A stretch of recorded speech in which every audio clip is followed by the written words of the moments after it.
COVID-19 en el trabajo.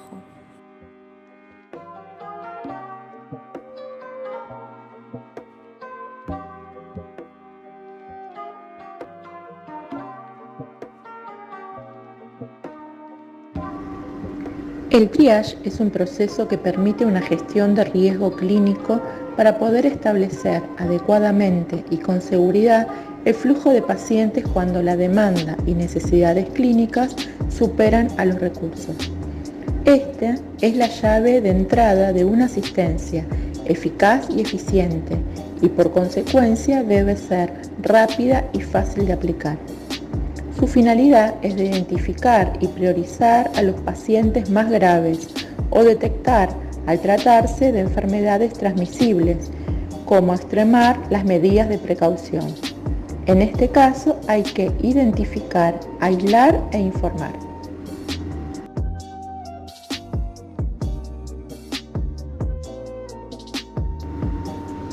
Debemos tener en cuenta que hay que registrar al paciente en el ingreso a la institución, ya sea por apellido y nombre o número de DNI.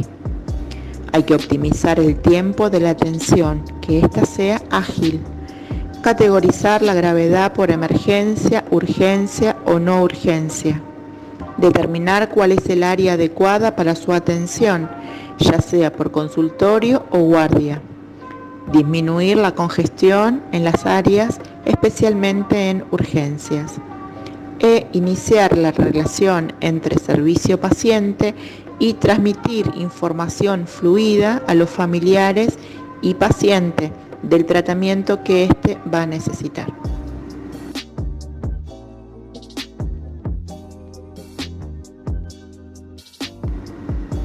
La valoración del triage se divide en 3 etapas. La primera es una valoración inicial del paciente a través de un cuestionario sencillo y eficaz. La segunda es a través de una inspección más general, la cual debe ser rápida y precisa, e incluso una revisión específica relacionada con el problema principal, y una revisión general donde se valora si existe una situación que amenaza la vida del paciente. Y en una tercera etapa pueden existir otras actividades que están relacionadas al cuadro clínico y no como una actividad prioritaria como un control de signos vitales, realizar un electrocardiograma, algún control de glucemia o aplicar medios físicos.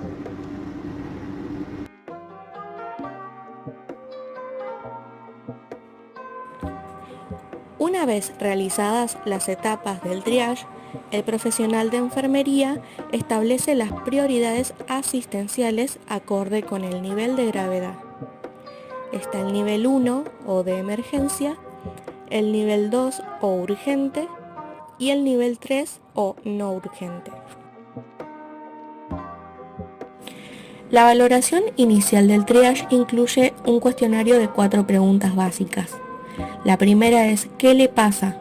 Aquí el paciente nos indicará aquellos síntomas primarios y más relevantes.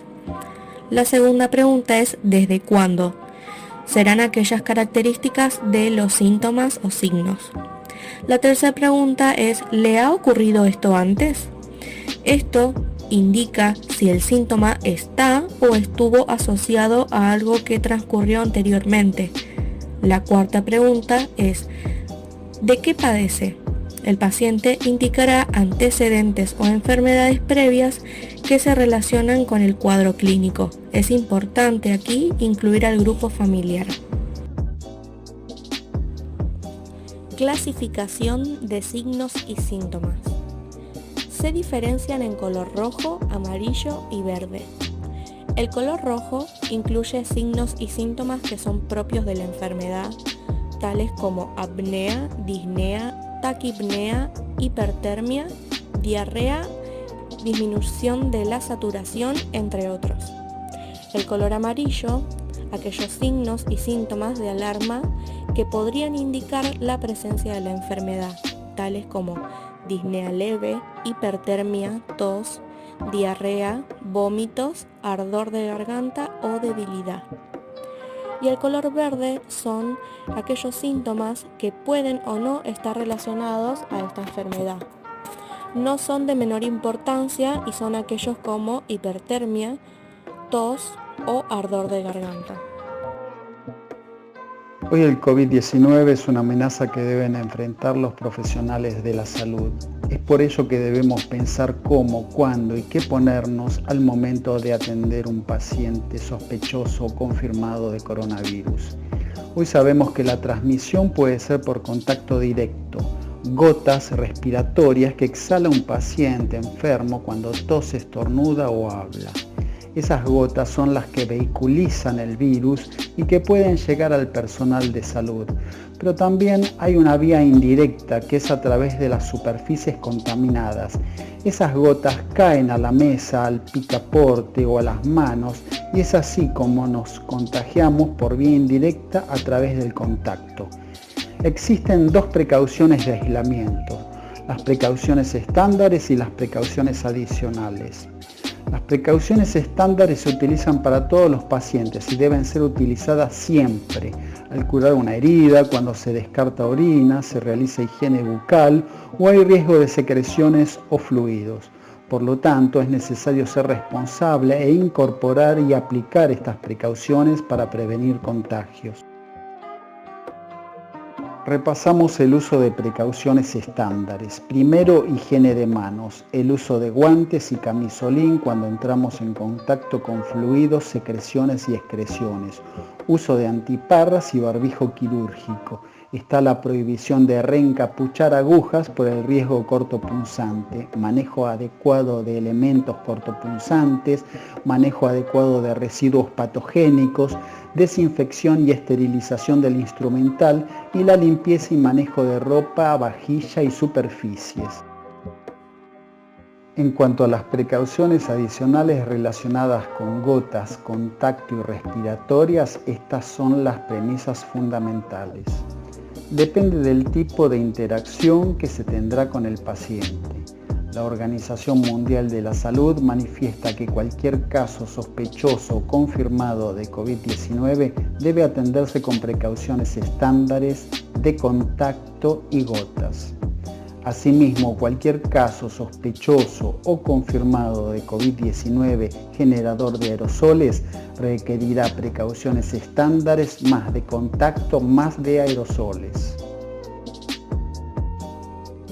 La higiene de mano es una de las precauciones estándares. De esta es fundamental saber en qué momento realizar y cómo hacerlo. Hay 5 momentos en el que se debe realizar. 1. Antes del contacto con el paciente. 2. Antes de realizar una tarea aséptica. 3. Después de la exposición a fluidos corporales. 4. Después del contacto con el paciente. Y 5. Después del contacto con el entorno del paciente. Y cómo realizarlo es fundamental, porque no es solamente lavarse las manos rápidamente, sino de forma eficiente. Para ello se debe saber las técnicas correctas.